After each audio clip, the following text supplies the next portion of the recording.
Hello everyone, it is time for another wrap-up and TBR combined video. This time it will be a wrap-up for the month of April and a TBR for the month of May.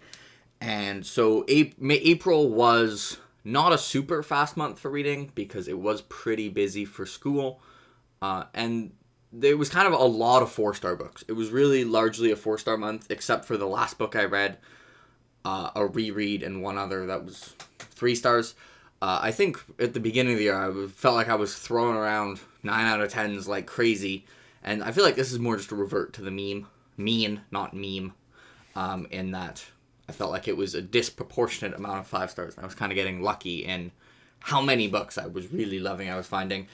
So this book had some. It was from the author that, I mean, if I tell you right now, even if you don't follow me on Goodreads and don't know what it was, to guess which author wrote the 5-star book, the new one, like not the reread, you can probably guess which author.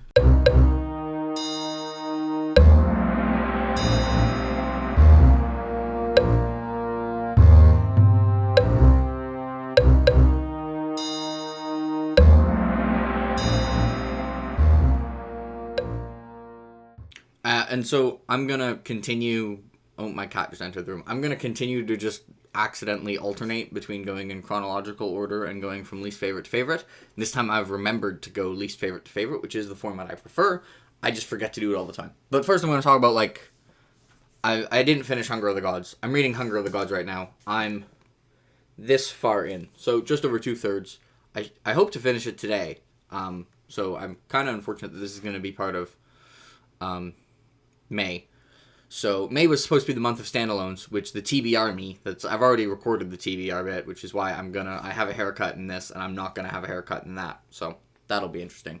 It's now gonna be the month of standalones and the Hunger of the Gods, which doesn't have the same ring to it. But I'm enjoying it about as much as Shadow of the Gods. I've heard the ending's pretty wild. I'll talk about this more when I've actually finished it. And the book that would be my book of the month, if rereads counted, is that I reread Royal Assassin by Robin Hobb. And Assassin's Apprentice I liked way more on reread. Royal Assassin I already loved. Like, first time I read Farseer, Royal Assassin was easily my favorite of the first 3. And yeah, I loved it even more the second time. Again, for both reasons. Both because I think I just appreciate Hobb's style more, and because I think it is a book that's better on reread. The level of understanding I have for each character and the amount of, like, meaningful character interactions in this book is absurd. The character work it's so good. I've talked about Hobb a lot. I don't need to keep talking about Hobb for too long, but I gave this 9.5 on reread, which is bumped up from like 9.2 on first read. I still like basically almost all of Live Ship, Tawny Man, and Fitz and the Fool more, but I like all of that more than most things, and this was stupendous and probably has my favorite final line of any book ever. But it's not just the final line. The entire book is great. Okay, so that's rereads and books I'm currently reads. Now we're actually going from least favorite to favorite. And there were no books I didn't like this month. They were all at least good. Because my least favorite book was like a high 3-star. It was A Desolation Called Peace, which I continued to buddy read in Alex Yama's Discord. I was a little bit behind. Most of the other people had already read it. This unlike the first book, which was one point of view, it was just Mahit. This had a bunch of point of views. I liked it a little bit more than the first book. I still, like, everyone in these books keeps talking about how, like, political they are, meaning, like, schemy, not meaning, like, modern politics into it. It's meaning political, like the way a Game of Thrones is political. And everyone's always like, oh, it's all these politics. Everything's so political. And I'm just like, okay, you're doing some stuff that's political, but you're talking about how politically scheming you are, just a disproportionate amount. But I enjoyed this book. I think I still like the writing. I actually liked the non-Mahit point of views more. I'm not going to say which character it follows, because it kind of gives away who lives in A Memory Called Empire. But my favorite point of view was not the main one in this one, which is probably why I liked it more. It was a very different conflict. This one was more like out in space and not at the heart of the Empire. But yeah, I think I gave it a 6.7 out of 10. So I enjoyed it. I'm probably not going to reread it or talk about it that much again. In fact, if in a year, I probably will have not talked about the series much at all. It's kind of just going to blur together with the series that I like, but I just don't stand out to me that much. I really like the ideas in this series. I just didn't connect to the characters that much, even though like the writing is good. I don't know why, but it's still a good series, and I mean, I seem to enjoy it less than most people, and I still think it's pretty good, so it's definitely worth trying. But you're probably not going to hear me talk about it that much for now on, just because it's like a high 3-star series for me. Anyway, next up is like one of the most divisive books that I've ever read, The Fall of Babel, by Josiah Bancroft, and I except for 2 things, I basically like it as much as the others. So it's another solid 4-star book. It has a little bit more action than the others. I've recorded my Books of Babel review. I haven't uploaded it yet. It'll be the video after this one. But I talk about why I just don't like Bancroft's action. But I like his everything else. And then also I thought the antagonists for this were a little bit weaker than they were in the previous book. But like overall, everything else was still really, really solid. Like, I don't know if Bancroft is the best at anything, but he's really good at a lot of things. And I really like the way that, like, the setting informs the other things. Like, the setting is not a backdrop. It's one of those where it's like, there are some stories, even books I like more than this. I've said this about Royal Assassin, in that the setting really just could be any castle. Like, the distinct setting, like, the setting is distinct, and the world building is good. But you really could set Royal Assassin almost anywhere, and it's who's involved that matters. Which, obviously, who's involved matters a lot for The Fall of Babel. But Books of Babel is really a series where, if the setting was different, it's just a completely different story. And I really like the way that the setting is important for other stuff, and the way the setting informs other stuff. And I think there's a thing that people think is stupid at the end that I actually kind of enjoyed. So, I guess it's my least favorite of the Babel books, but it's not like, 4 stars worse or anything. So I gave it 7.4 out of 10. I enjoyed it. It was good. Yeah. I don't know. This also, a lot of people really dislike the start, which follows a character that isn't a protagonist. But I mean, I've been waiting to find out what's going on with that for an entire book. Like, I wanted to know what was going on with that. I don't know. I feel like 2 parts of the Hod King go away from the protagonist. Like, why is it a big issue if 1 part goes away from the protagonist? I mean, they just find that part boring, which is fine. So it's kind of, Kyle, if he watches this, I should point out, is going to rightfully point out that if I just stopped there, I'd be mischaracterizing him into saying that he just dislikes the first part of Fall of Babel because it's not following the protagonist. No, he doesn't like the first part of Fall of Babel because he thinks it's bad. He finds it boring. I didn't. I found it to be, it was more bizarre than most Senlin is, but I found it to be somewhat par for the course for Books of Babel. It wouldn't be one of my favorite parts of the series, but I didn't think it was horrible or anything. So, anyway, I don't get it, but I just want to correct myself because it would not be accurate to say that people don't like the start of Fall of Babel just because it's not following the same protagonist. That would be an unfair way of describing why they don't like that book. Anyway, next up is Silver Spike by Glenn Cook, which is weirdly the 3rd thing in this collection, but it's the thing you're supposed to read next. And it definitely, after reading it, it really feels like it needs to be read next, but apparently it feels like it should be really important to the rest of the narrative, but apparently the rest of the narrative doesn't connect to it that much. But it really gives you like some kind of closure on a lot of characters who have been really important for the first 3 books in the Black Company that apparently are just not going to be that big of a thing for the rest of the Black Company. So I think it's a pretty important book to read. Like, it feels pretty important. Like, I would definitely recommend not skipping it. And I will probably just be calling the Black Company a 10-book series and not a 9-book series because, it's not a novella. It's the same length as all the other novels. Somehow all Glenn Cook's books are like the same length. Literally the first 4 books are all within like 8 pages of each other. They're like 316, 317, 315, 311. Whatever. I actually feel like Silver Spike, I really like Silver Spike. It actually might have one of my favorite endings to a Glenn Cook book. I felt like the last third was fantastic. I did at one point struggle with it a bit, where it felt like there was something that was kind of pointless. So who knows? Maybe it was originally 250 pages, and Glenn Cook was like, no, I write 310 to 320 page novels, and he tried to make it that. I don't know. But, you know, Black Company, very consistently, like a 4-star series for me. I really like the writing. I really like the characters. Really like the world. It's brutal. It's really brutal. But I continue to really enjoy it. It continues to introduce new plot lines and characters in different books.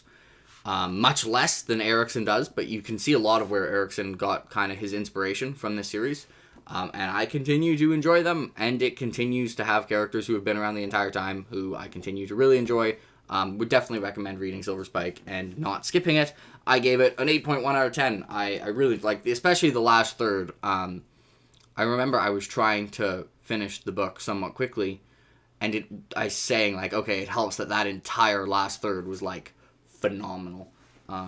So maybe one of the weaker like middle sections of a Glenn Cook book, but really, really strong finale, and so kind of ends up. I don't like as much as Shadows Linger, but it's kind of on the same page as The White Rose and The Black Company for me, which are both books I really like. And next, a book that was almost Book of the Month. It just got robbed from it on like the second to last day, but was in the lead for Book of the Month for most of the month, and that is Fire and Blood by George R.R. Martin. The Targaryen history book. I actually have a decently long review for this on Goodreads, and I'm going to be doing a spoiler talk with Shake, which is going to be fun. This, like, you know, it's not a Storm of Swords, but it really is pretty excellent, I think. I mean, it's not going to be for everyone, because if you don't like reading this type of narrative, you're not going to like it. Because there's no, like, internal monologue, because it's not. Like, there are some fantasy books that people say, like, oh, it's actually more like a history text. But it doesn't actually read like a history text. It's kind of a weird mix of a history text and a fantasy narrative. This is actually a history text. Like, this literally reads like George R.R. Martin went through a multiverse portal, found a book written by a maester, brought it back, and then just translated it. So there's very little dialogue. But somehow, like, it actually has a lot of good characters, somehow. It was really impressive how much George could do with very little. Like, there has to, by necessity, be a lot of telling for characters, because, I mean, it's a history book. But I really, really, actually really compelling. And it actually had a section that's literally, like, one of my favorite sections of A Song of Ice and Fire. It's, like, I think it's, The Long Rain, that chapter, it was phenomenal. After I read that chapter, I thought I was going to be giving this 5 stars.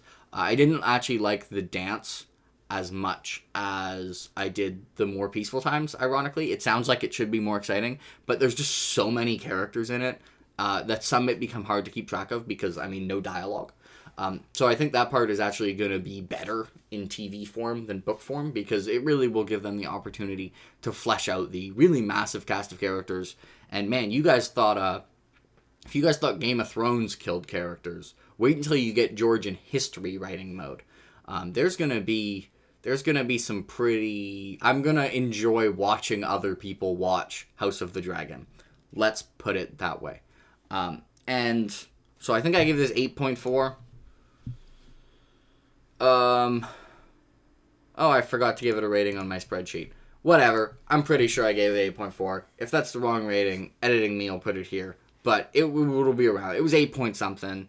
Really, really solid. Really enjoyed it. I think reading it like one chapter at a time might have been the best way to read it, because I wasn't reading this. I actually read most of this in March, so I wasn't reading this as the main book I was reading. I was reading this kind of on the side, like about a chapter a day. Partially because I was trying to do a buddy read with Shake, who is not known to be the fastest reader. And so we were trying to go at the same pace. It didn't work. He went slower than a chapter a day. But we tried. And so, yeah, that until very late. And I mean, even though I knew which book I was going to be reading, which did end up being my book of the month, which was The Last Light of the Sun by Guy Gavriel Kay. So you'd think it'd be a no-brainer that I would be expecting this to be my book of the month. I see a lot of people have Last Light of the Sun as like their least favorite, second least favorite, or third least favorite Guy Gavriel Kay story. So I didn't know what to expect for this because, I mean, I like this more than I like All the Seas of the World. So if this was about, if I like this as much as All the Seas of the World, it would have not been my book of the month. But alas, I thought it was fantastic. Like, really, really good book. Really well written, really interesting characters, really tight narrative. I guess the setting, this is Guy Gavriel Kay's like Viking English book. It takes place a little bit like after the start of the Viking ratings, once, you know, the British and people, the cultures have kind of started to intermingle, and it's kind of raiding over there has started to be like the way of life for the Vikings, like, so you have people who it's like, you know, who have grown up and their entire lives they've been raiding people in Europe. But I don't really get why its Goodreads rating is so much lower than every Guy Gavriel Kay book except Isabel, which ironically is the next Guy Gavriel Kay book I'm reading. Because, like, I thought it was really good. And I think it actually might be one of my favorite Guy Gavriel Kay books in terms of, like, the supernatural stuff. I say this. It's not one of my favorite Guy Gavriel Kay books, but that's a really high bar. And it's on, like, a similar level as a lot of the other Guy Gavriel Kay books. It's just, I think, I maybe don't like the setting as much, although I think actually the use of the supernatural in this book is one of my favorites in any of the Guy Gavriel Kay book. So it's most of it takes place in, like, a fantasy version of the British Isles, like Great Britain. I don't think we get onto Ireland, so I shouldn't say the British Island. It all takes place, all the stuff in the British Isles takes place on Great Britain, the biggest island. And, you know, at the time there were, like, you know, they thought forests were, like, haunted and you should stay out. So in this, the forests are actually haunted. And it's the way he writes supernatural, it's so otherworldly. And I think, like, there's kind of three main packs of characters, and I really like all of them. I don't even know which. Like, there's kind of three mini stories that all combine into a big story because they kind of interconnect. And I don't know which is my favorite. Probably Burns' story. I mean, okay, like, how many ways does he have to have a bittersweet end? Because he really likes bittersweet. Like, bittersweet is his favorite. And he is not running out of creative ways to do bittersweet. Like, you'd think at some point the bittersweet things would start to be repetitive because similar type of things would happen. But, like, every Guy Gavriel Kay ending, it's like you can tell it's the same guy. I mean, same with the starts. Like, every time you could tell, like, if you were the plot, I think you could be like, that's the type of story Guy Gavriel Kay would tell. And yet they're all distinctive in what happens. It's great. And I thought the ending of this was fantastic. And the start of this was fantastic. It was actually pretty consistent throughout. I don't think this was one of the books where it's like there's one part you have to get through. There's some kind of, like, weird things. I mean, chapter 1 had something that was, I think, the most needlessly horny thing that Guy Gavriel Kay has done. I have no defense for it. If someone reads chapter 1 and it was like, what the hell was that? I don't have a defense for it. It was just, I don't know why that was there. But, I mean, it was like 2 pages. Actually, it wasn't even 2. It was a short part of the book. And then there's also a random, like, 6-page bit in the book where that just seems like a tangent, where we just go to someone else's story. And I kept waiting for it to connect to the narrative. And it didn't. So I think it was just supposed to thematically connect with the narrative. It actually almost felt like it thematically connected with the Sarantine Mosaic, where almost like the point of it was just like, yeah, for most people on this island, the story that's going on here, which feels like the main story, this is like a side thing. This is just the background. But I don't know if we needed... And the thing is, I enjoyed those 8 pages. It just felt like it was completely not connected to the book, so I don't know why it's there. Anyway, really good book. I gave it 9.2 out of 10. Did I give it 9.3? High 9.2. So for the historical books, I would have it above All the Seas of the World and Sailing to Sarantium. I think Sailing to Sarantium is I like less, because Sailing to Sarantium is the first half of, like, a better story. This is a complete, not quite as good story. Whatever. They're both excellent. Anyway, and as was this. Also, I think if you specifically really like Norse stuff, Like if the show Vikings is like your favorite show and it's your favorite setting, you could start with this if you wanted to. It'd be kind of a weird place to start because most people like it less than me.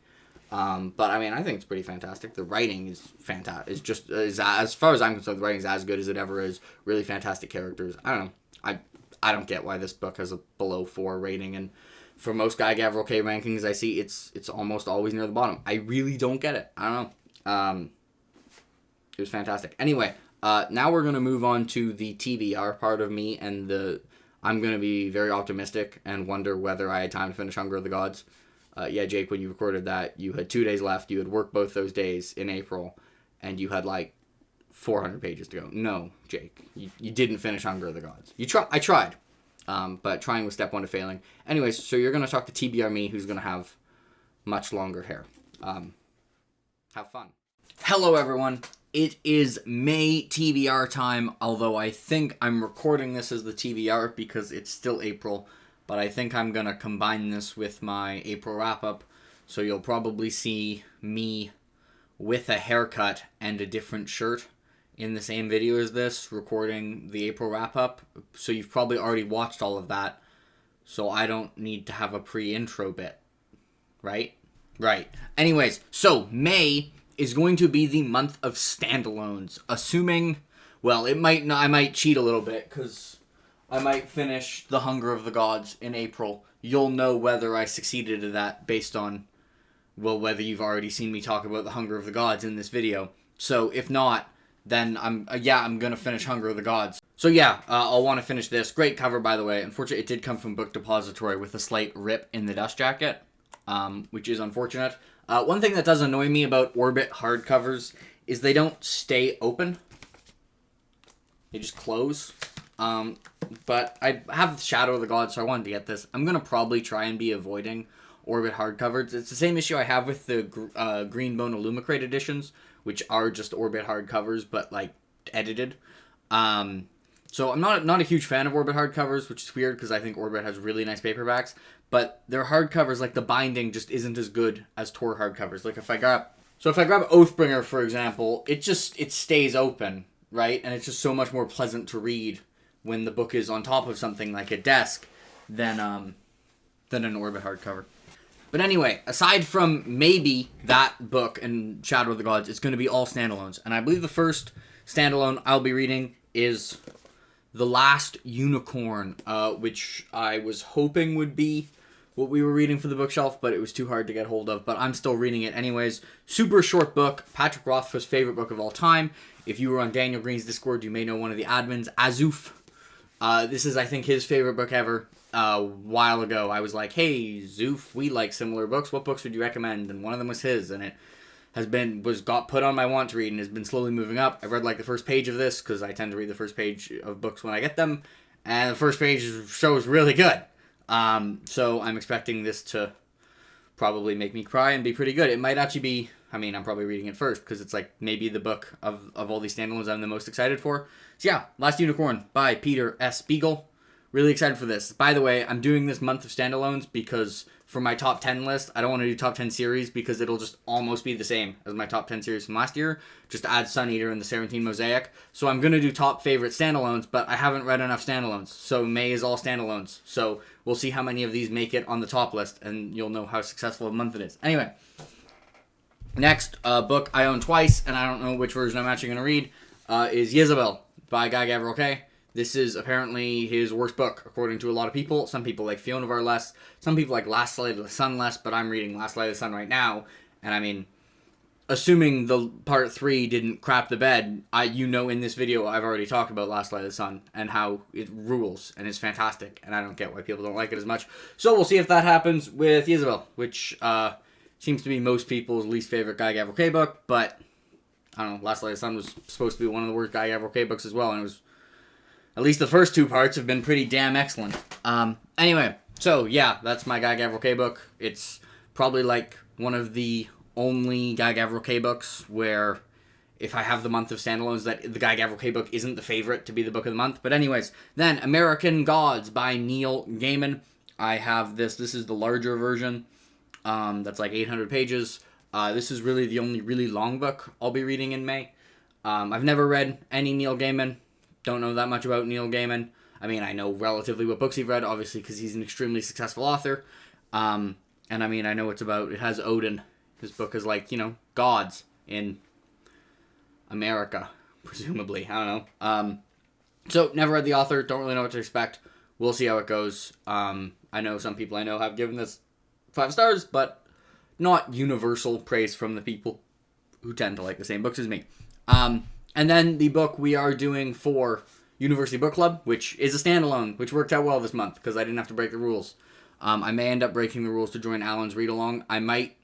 Generally, the live shows happen a little bit late, so I think what I'm going to do to technically succeed at the month of standalones is I think I'm going to read The 1,000 Names as my first book of June, which is cheating, but should be fast enough. That's the plan anyway. But anyways, the book we're doing for University Book Club is Small Gods by Terry Pratchett. I've read 2 Pratchett books, liked both, didn't love either. We'll see how this goes. I've found both of them to be really funny. They just didn't get me, like, really invested in the book. We'll see what happens with Small Gods. So far, I will say, he hasn't been as active lately on Discord, but Pranav, as you may see, or Child of the Moon, or Dishonored Child of the Moon, or Dishonored Child of Honor, whatever, hasn't been as active because he started university, but Discworld is one of his favorite series. It's like either 1A, 1B, or 1C, with Realm of the Elderlings and Malazan Book of the Fallen, and even though I haven't been super positive on either of the Discworld books, my rating has actually been pretty similar to his, so I still am holding it out hope that Discworld can be like one of my favorite series.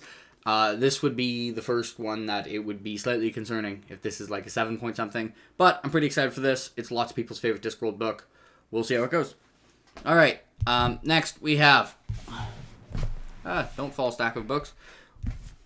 We have the book that me and my sister accidentally got for each other for Christmas. We have This Is How You Lose the Time War, which is another nice short book, nice novella, should be very quick.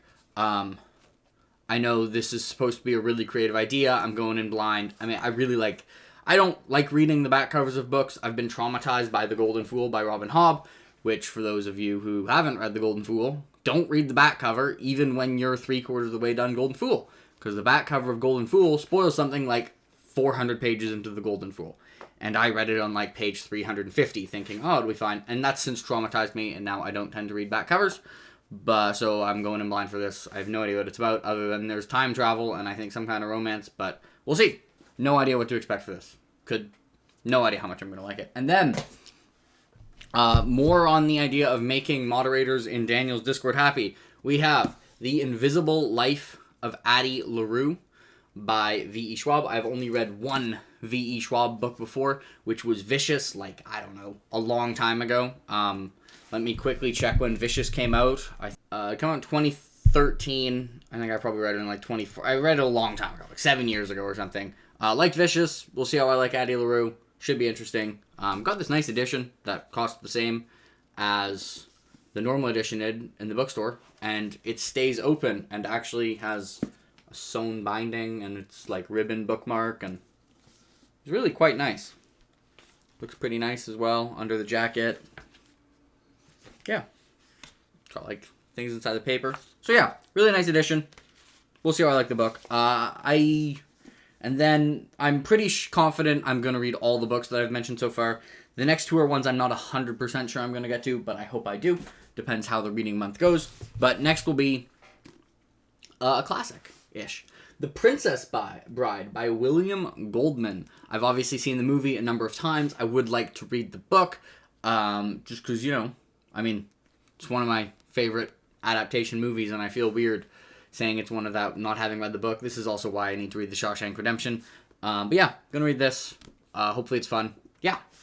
And the final standalone that I don't think I'm gonna get to, in all honesty. If I get to this, it will mean I was speed during May. Because I've already gone through quite a few books, but it'll be The Martian by Andy Weir, which I will expect to read very quickly because I read Project Hail Mary in 24 hours, and Andy Weir paces things pretty quickly, pretty page-turny. I have also seen this movie, also like this movie. I don't want to watch a lot of movies, but I've watched these. Anyway, that is the month of standalones. Place your bets below how many of these will be on my top 10 standalone list that I'll probably make in June. Hopefully all of them, because I think that would mean that I read the maximum amount of good books. It's very unlikely, especially Isabel. That would, I'm probably going to do one per author, so for Isabel to be one, it would have to beat all the previous Guy Gavriel K books, but, who knows? We'll see. Anyway, thanks for watching, everyone. Have a nice day.